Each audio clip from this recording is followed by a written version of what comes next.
Summer రాగానే చిన్న పిల్లలు, పెద్దవాళ్ళు చాలా ఇబ్బందులు పడుతూ ఉంటారు. ఎక్కువగా వీళ్ళే సన్‌స్ట్రోక్‌కి గురవుతూ ఉంటారు. లేదంటే సీజనల్ పరంగా వచ్చేటటువంటి కొన్ని రకాల వైరల్ ఇన్ఫెక్షన్స్‌కి కూడా గురవుతూ ఉంటారు. అయితే ఈ సమ్మర్‌లో ఎలాంటి ఇన్ఫెక్షన్స్ వస్తాయి? అలాగే సమ్మర్‌లో పెద్దవాళ్ళు, పిల్లలు వీటితో పాటు ప్రతి ఒక్కళ్ళు ఎలాంటి జాగ్రత్తలు తీసుకోవాలి? వీటి గురించి జనరల్ ఫిజిషియన్ డాక్టర్ వంశీ గారు ఉన్నారు. వారిని అడిగి తెలుసుకుందాం. నమస్తే సార్. నమస్తే. సార్, సమ్మర్ రాగానే మెయిన్ చిన్న పిల్లలు, పెద్దవాళ్ళు చాలా ఇబ్బందులు పడుతూ ఉంటారు.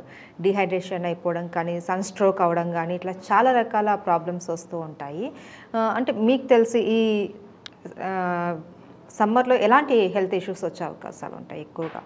యాక్చువల్లీ మెయిన్లీ ఈ సమ్మర్‌లోనే ఎక్కువ హెల్త్ ఇష్యూస్ రావడానికి రీజన్ ఏంటంటే, ఈ సమ్మర్‌లో అందరికీ హాలిడేస్ ఇవ్వడం వల్ల అందరూ బయట ఆడుకోవడానికి వెళ్ళడం కానీ పిల్లలు బయట వాళ్ళ అమ్మమ్మ వాళ్ళ ఇంటికో నాన్నమ్మ వాళ్ళ ఇంటికో వెళ్ళి కంట్రోల్లో లేకుండా వాళ్ళు ఆడుకోవడము, ఎండకు బాగా ఎక్స్పోజ్ అవ్వడము, ఇలాంటి వల్ల ఈ ఇష్యూస్ అనేవి చాలా ఎక్కువగా చూస్తూ ఉంటాము. మొదటిగా మనకు ఈ ఇష్యూస్లో ఫస్ట్ వచ్చేది అంటే చాలామంది మా క్లినిక్కి వచ్చేది ఏంటంటే కళ్ళు తిరిగిపోయి పడిపోయినా అని చెప్పి వస్తూ ఉంటారు అన్నమాట. ఎక్కువసేపు ఎండలో ఎక్స్పోజ్ అవ్వడం వల్ల కొంతమందికి ఏమవుతుంది అని అంటే తన బాడీలో ఉన్న బ్లడ్ సప్లై కాస్త పెరిఫరీస్కి డిస్ట్రిబ్యూట్ అయిపోతూ ఉంటుంది అన్నమాట. అట్లా అయినప్పుడు మన బ్రెయిన్కి అనేది రక్త సరఫరా కొద్దిగా తగ్గిపోతుంది. తగ్గిపోవడం వల్ల సడన్గా కళ్ళు తిరిగి పడిపోవడం అట్లాంటివి జరుగుతుంది. దాన్ని మనము హీట్ సింకోపీ అంటాం అన్నమాట. Heat సింకోపీ first. నెక్స్ట్ ఏంటంటే చాలామంది మనం అథ్లెట్స్ కానీ లేకపోతే క్రికెట్ ఆడేవాళ్ళు, ఫుట్బాల్ ఆడేవాళ్ళు వీళ్ళలో మనం చూస్తుంటాం ఏంటంటే కండరాలు తిమ్మిర్లు ఎక్కడం, దాన్ని మనం హీట్ క్రాంప్స్ అని అంటాం. ఇది కూడా one of the most common presentation అన్నమాట మా క్లినిక్స్లో. ఇంకా చాలా కొద్ది సివియారిటీ అవుతే హీట్ ఎగ్జాషన్, అంటే కంటిన్యూస్గా హీట్కి ఎక్స్పోజ్ అవ్వడం వల్ల హీట్ ఎగ్జాషన్ అయిపోయి అంటే చాలా డిహైడ్రేట్ అయిపోయి కొంతమందికి హెడేక్, వామిటింగ్స్, లూజ్ స్టూల్స్ ఇట్లాంటివన్నీ వచ్చి సడన్గా బీపీ పడిపోయి ఇలాంటివన్నీ జరుగుతూ ఉంటాయి అన్నమాట. నెక్స్ట్ సివియర్ స్టేజెస్లో వచ్చేదాన్ని మనం ఏమంటామంటే హీట్ స్ట్రోక్ అంటాం. మనం వాడుక భాషలో వాడేది వడదెబ్బ అని మనం హీట్ స్ట్రోక్ అంటాం అన్నమాట. ఈ హీట్ స్ట్రోక్లో ఏమవుతుందంటే నార్మల్గా మన బాడీలో థర్మోరెగ్యులేటరీ మెకానిజం అనేది ఉంటుందన్నమాట. ఈ థర్మోరెగ్యులేటరీ మెకానిజం అనేది ఈ ఎక్కువగా ఎక్స్పోజ్ అవ్వడం వల్ల మన బాడీ ఆ హీట్ని తట్టుకోలేకపోతుంది. అంటే ఆ థర్మోరెగ్యులేటరీ మెకానిజం ఏదైతే ఉందో అది తగ్గిపోతుంది.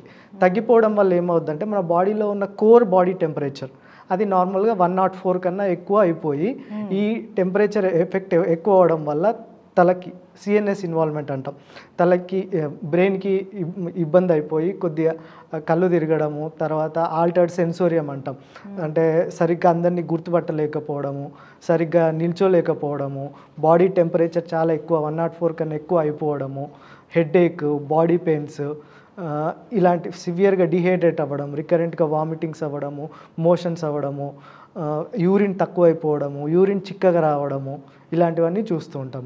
దాన్ని మనం హీట్ స్ట్రోక్ అని అంటాం అన్నమాట. అయితే సార్, ఈ హీట్ స్ట్రోక్ ఈ లక్షణాలు మీరు చెప్పారు కదా, ఇవన్నీ కూడా కంట్రోల్ అయిన తర్వాత అంటే మనుషులు మర్చిపోతారు అనేసి అన్నారు కదా, ఇది కంటిన్యూషన్ ఉంటుందా లేకపోతే? జస్ట్ ఆల్టర్డ్ సెన్సోరియం అనేది కొద్దిసేపు మాత్రమే ఉంటుంది. అంటే కొంతమందికి ఏంటంటే మనం కరెక్ట్ టైంలో రెస్పాన్స్ ఇవ్వకపోతే అది కాస్త కోమాలోకి వెళ్ళిపోయి డెత్ వరకు వెళ్ళే ఛాన్సెస్ కూడా ఉంటాయి. అందుకనే మనం ఇమీడియట్గా రెస్పాండ్ అవ్వాలి, డాక్టర్ దగ్గరికి వెళ్ళాలి. హీట్ స్ట్రోక్ని మనం నెగ్లెక్ట్ చేయొద్దు అని అంటాం అన్నమాట. ఈ టెంపరేచర్ ఏదైతే 104 డిగ్రీస్ టెంపరేచర్ ఉందో ఆ టెంపరేచర్ని మనం మెల్లగా తగ్గించగలగాలి.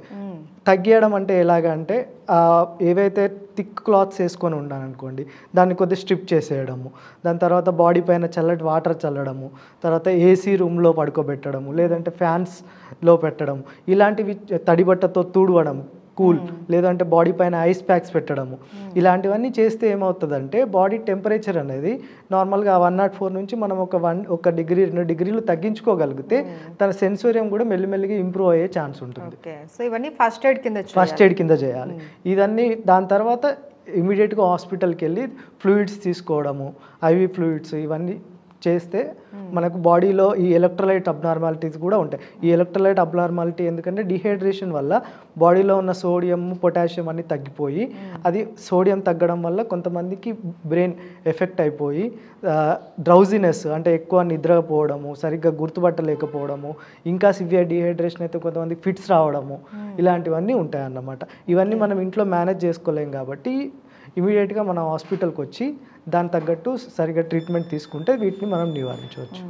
అండ్ సార్, ఈ వడదెబ్బ రాకుండా ముందుగా మనం ప్రీవియంట్గా సమ్మర్ రాగానే ప్రతి ఒక్కళ్ళు ఇలాంటి జాగ్రత్తలు తీసుకోవాలి ఇవి అని అంటారు.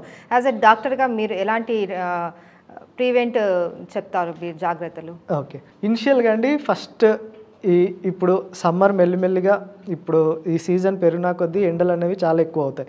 అలాంటి టైంలో మనం ఏం చేయాలంటే ఫస్ట్ ప్రొసీజర్ ఏంటంటే ఫస్ట్ ఆ సన్ని అవాయిడ్ చేయడమే బెటర్. నార్మల్ 11 నుంచి 3 to 4 మధ్యలో ఇంట్లో నుంచి బయటకు వెళ్లకుండా ఇంట్లో ఉండడం బెటర్. కూల్ అట్మాస్ఫియర్స్లో పాసిబుల్ అవ్వదు. అలాంటి పరిస్థితుల్లో మనం ఏం చేయాలి అంటే మన వెంట ఒక water bottle compulsory, water bottle, ఒక ఓఆర్ఎస్ ఫ్రీక్వెంట్గా వాటర్ తాగుతూ ఉండాలన్నమాట.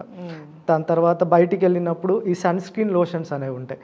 మన చర్మం పొడి బారకుండా, డ్రై అవ్వకుండా ఈ యూవీ రేస్ నుంచి ప్రొటెక్ట్ చేసుకోవడానికి సన్ స్క్రీన్ లోషన్స్. ఈ సన్ స్క్రీన్ లోషన్లో కూడా ఎస్పీఎఫ్ అంటాము, సన్ ప్రొటెక్షన్ ఫ్యాక్టర్ అనేది, అది మోర్ దాన్ 30 ఉండేటట్టు చూసుకోవాలి. దానివల్ల మన స్కిన్ని ప్రొటెక్ట్ చేసుకోగలుగుతాం.